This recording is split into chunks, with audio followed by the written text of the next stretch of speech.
Last time we analyzed the personal Bakashos, the personal requests that we have in the Amidah. This time we're going to talk about the national requests. Everything by definition, as we said last time, is a personal request. Sometimes a personal request is a function of my need or the need that I may have of someone who's close to me.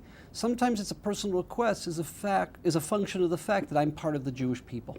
Every Jew has two personalities. On the one hand, I'm a unique, distinct individual. On the other hand, I'm part of the covenantal community, the B'nai B'rith, Am Yisrael. So let's deal with the communal requests, the communal bakashos this time. Tekah shofar gadol l'cheiruseinu, the ingathering of the exiles. Right? We're using the terminology from Yeshaya. In general, this is true. We borrow the terminology that's used in the Chumash because we know these are correct and perfected ideas. That's why we're using this terminology. So God should blow that shofar. What's the shofar gadol? We've said the shofar gadol, the Medrash says on this verse in Yeshaya, is the ram that had asymmetrical horns. As all rams have asymmetrical horns, what happened?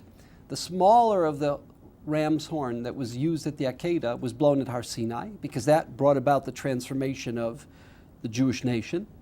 The larger, the shofar gadol, is the one that will bring about the transformation of all of humanity. It'll bring about the perfection of all of humanity. It's what we call the Messianic era. This is the harbinger of the Messianic era. What is one of the phenomena of the Messianic era? Not only is it, quoting Yeshaya Membeis, the 42nd chapter, Kimal ha'aretz deos Hashem, that the earth, the universe will be filled with the knowledge of God, but as well, what else do you have?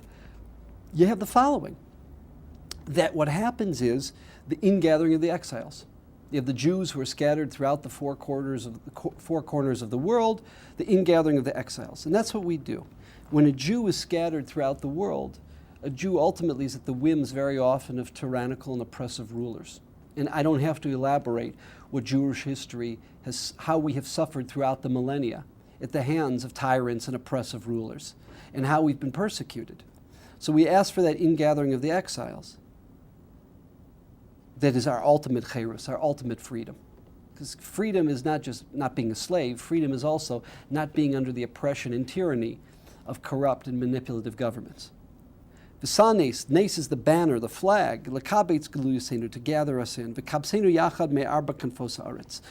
Please gather us together in unity from the four corners of the earth. Baruch atah Hashem mikabetz nidchei amo Yisrael. The nidchei amo, the dispersed of his people. We are God's people, of his nation. The next bracha, hashiva shoftenu kivarshana, talks about mishpat. We ask God to restore shoftim, proper judges, like in the way it was set up originally. The people who, based upon meritocracy, true, sincere, educated, knowledgeable people who have knowledge not only in theory, but also practically know how to apply the law, and people who are above and beyond repute. They have the respect of others. Judges that have the respect of others, that are not in need of financial gain from being a judge. The shoftenu kivar shana, the yoatzenu, and advisors, people who will give us counsel, kivat chila. Right? The shofet is the actual judge. The yoetz is the person. Sometimes you don't go to him for a din Torah, for an actual adjudication of a case, but you go to him for guidance in an issue, to steer us in the right direction. What's the proper course of action in terms of the proper business approach? Or we don't hate each other that much that we're going to go for a lawsuit, but we're going to go for someone's advice who could steer us on this issue that we have a tension over. V'haser mimenu yagon v'nacha. Because of the corruption of judgment, we suffer. Yagon v'nacha, sorrow and groaning. And please, Hashem, remove that from us, the pain of the corruption of justice.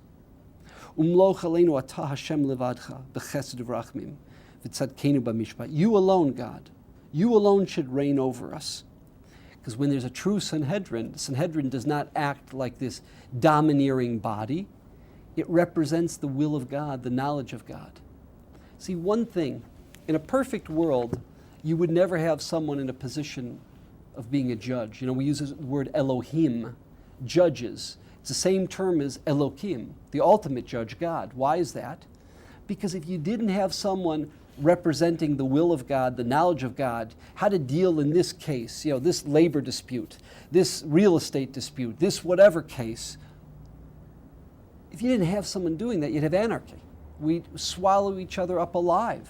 That's why you need a judicial system. That's why you need a melech. That's why you need an executive branch. That's why you need a police officers. But in a perfect world, you never want one human being lording themselves over another human being.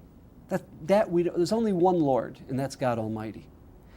But what? We don't live in a perfect world. And we need these institutions that we are spelled out in the Chumash and Parsha Shoftim to facilitate that we can function and lead a functional life, and that anarchy does not reign supreme.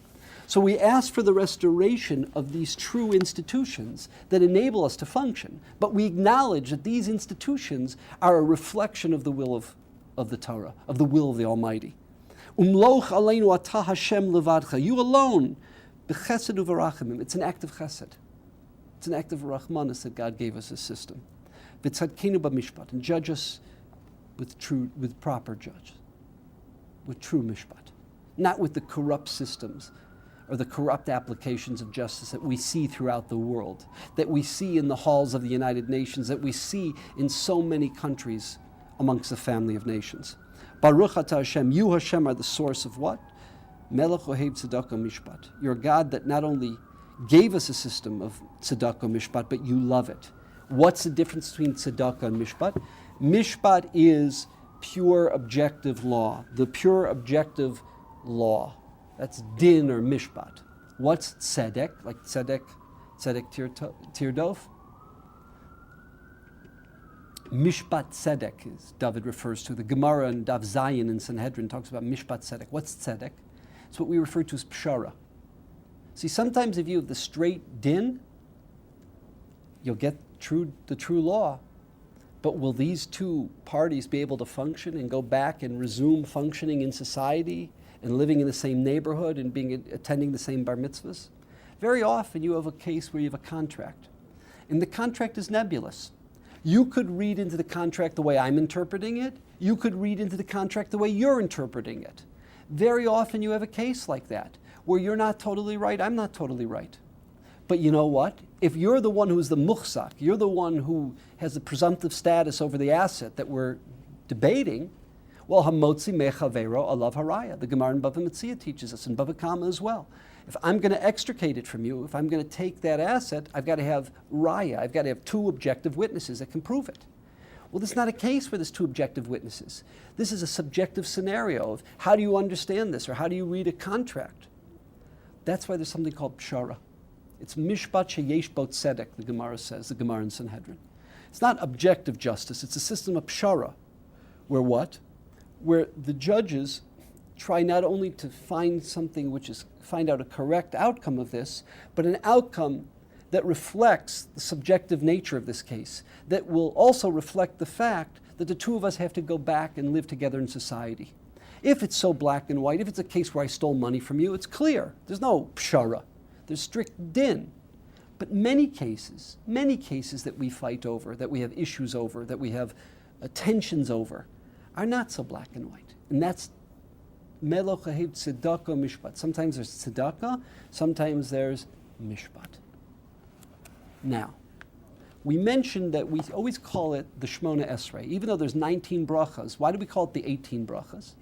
Because there originally were 18, and then Shmuel HaKatan, Shmuel, the humble, who humbled himself, he wrote the famous bracha that doesn't deal with financial evil, financial criminal activity, but deals with philosophical evil, philosophical criminal activity. There's two types of evil. There's what we'll call, I use the term financial, and let me say a different term, moral or ethical evil, and then there's philosophical or theological evil. You see the difference between the two?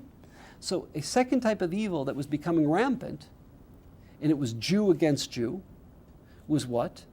The original group known as Judeo-Christians. The Judeo-Christians were referred to as the minim, v'la minim al tehi sikva, because of challenges that we had. The classic example being the burning of the Talmud in 1242 in the Place de Concours in Paris. Issues like this, because of these challenges, we had to self-censor the Christological references in the Gemara, and we even self-censored certain parts of the Tefillah.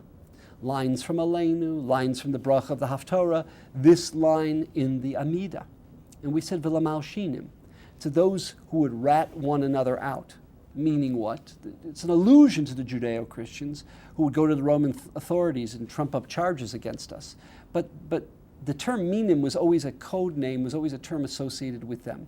Malshin is a generic term. It means a tattletale, or someone who rats another person out.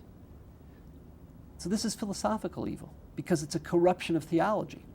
It's not dealing with an ethical, moral issue. It's not because of financial gain. It's not a criminal activity in that sense. It's a philosophically criminal activity. All of the wickedness, kirega, in a brief moment, it should be wiped out. All of your enemies, mehera, they should because the enemies of the religion are not just the enemies of the Jews. They're the enemies of God. They're the enemies of the Almighty. The Jews represent that system. They represent the Torah. They represent the will of God. V'hazedim, those who are so brazen, mehera, sa'aker shaber, they should be uprooted. They should be broken. Sachnia bimhera v'yameinu, they should be humbled. Why? Because this is not just corruption. This is a corruption of the ultimate truth. It's a corruption of the definition of providence. It's a corruption of the definition of God's will. It's a corruption of the definition of man's relationship to God, of man's notion of God. The basic tenets of the basis of our existence, how we lead our life, the basic principles and values of how a Jew leads his life and functions are being perverted, corrupted. And we say that this philosophical evil has to be eradicated. Because otherwise it's a life that's not worth living. Because it's a corrupt, it's a bastardized, it's a perverted existence, it's a perverted knowledge of the basic principles of existence. So that's why we have this bracha. There should be no salvation, because they always talk about hope and salvation. There should be no salvation. This doesn't provide salvation. This only provides a perversion of the truth. This only provides what? Theological corruption. In all of this, kirega, immediately it should be destroyed. What do we say? Baruch atah Hashem shover oivim umachni azedim. Not just the enemies of the Jews, the enemies of God, they should be crushed. And those who are so brazen and arrogant about it, they should be humbled. We have this today. We have philosophical and theological corruption today, within our people and without. There are those who attack it from without. We hear these Islamic diatribes. And there are those who within, corrupt the theology. And we don't have to go into specifics. It's obvious. And there's a tragedy to that. And that's one of the great revolutions of Judaism. Judaism says that not only are there moral truths and ethical truths, there are philosophical and theological truths. It's not like polytheism. It's not, there are multiple truths. There are multiple gods. It's not like that there are, you have your approach to God, I have my approach to God. It's not so. There's a rigor. There's an intellectual standard for these values and these principles. And that's this bracha. It's the second aspect of corruption. Not the ethical, moral, but the theological, philosophical. And after there's the eradication of this evil, then truly people can appreciate the righteous, when they can see the truth.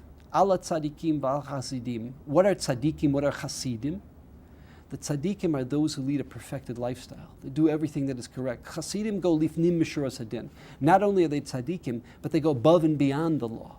These are the people, the living embodiment. It's a Torah's chayim, the living embodiment of godly values. V'al ziknei amcha beis Yisrael. To who? To our scholars, our masters, those who teach us, who make the Masorah become alive, become three-dimensional. Va'pleitas sofreihem, the remnant of the scribes. That's a tough term, pleitas sofreihem. How are they different than the Zakanim? In every generation, you have those who are they're the remnants of a previous generation.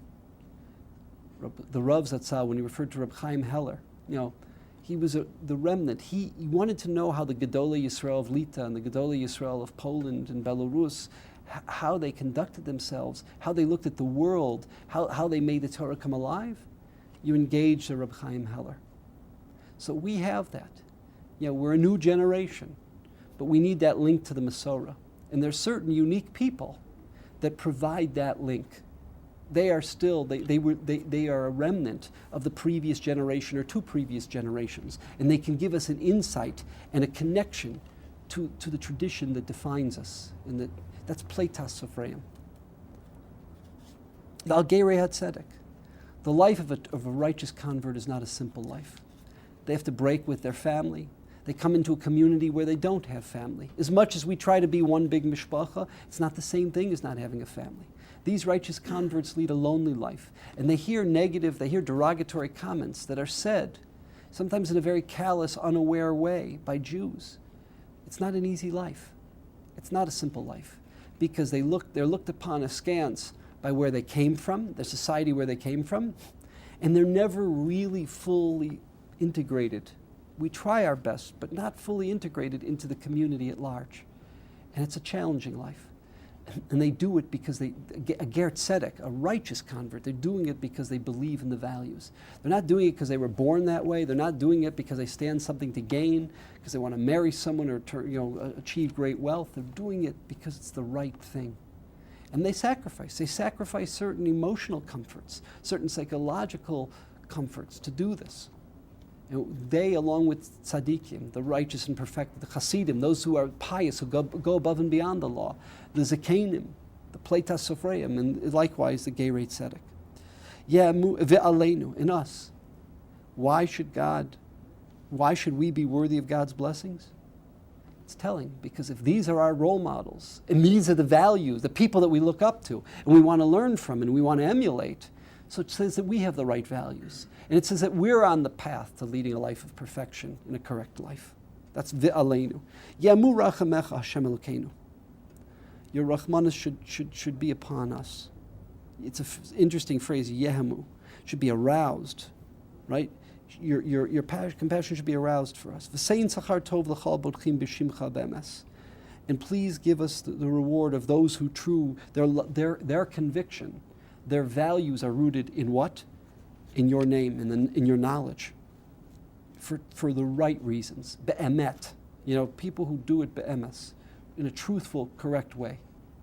We are boteach, our whole basis of our existence, our whole value system is that way. V'sim chalkeinu mehem la'olam. Place our chelek with them. Our destiny, our lot, our portion should be their lot, their destiny, their portion. We want to be bound up with these people, because that's a life worth living. That's a life that has meaning, has substance. It's a life that's inspired. V'lo nevosh ki v'chavatachnu. We should never be humiliated in the fact that we want to lead this lifestyle, that we emulate to lead that lifestyle, because it's not easy. Very often we're knocked, we're castigated, we're attacked, we're mocked by our own and by others. V'lo nevosh ki v'chavatachnu. We should do it, and we should be a source of pride and inspiration to others. Baruch atah Hashem mish'an u'miftach l'tzadikim. You are someone that we can lean upon. You are a source of trust and conviction for the righteous. Mish'an miftach l'tzadikim. Because it's not easy to be a righteous person. It's not easy to be a pious person. It's not easy to be a ger tzedek. But what? We know that ultimately their comfort or their basis of reality is you, is your knowledge, is your existence. And that's the greatest basis of reality that a person can have. And that's the greatest source of meaning and of inspiration for a person to lead their life by. And again, we're praying for the welfare and the benefit of these great, pious, righteous individuals. But ultimately that accrues not only as a benefit to them, but a benefit to us and to the whole nation, to Am Yisrael. We'll continue next time with the last of the Bakashos. Thank you.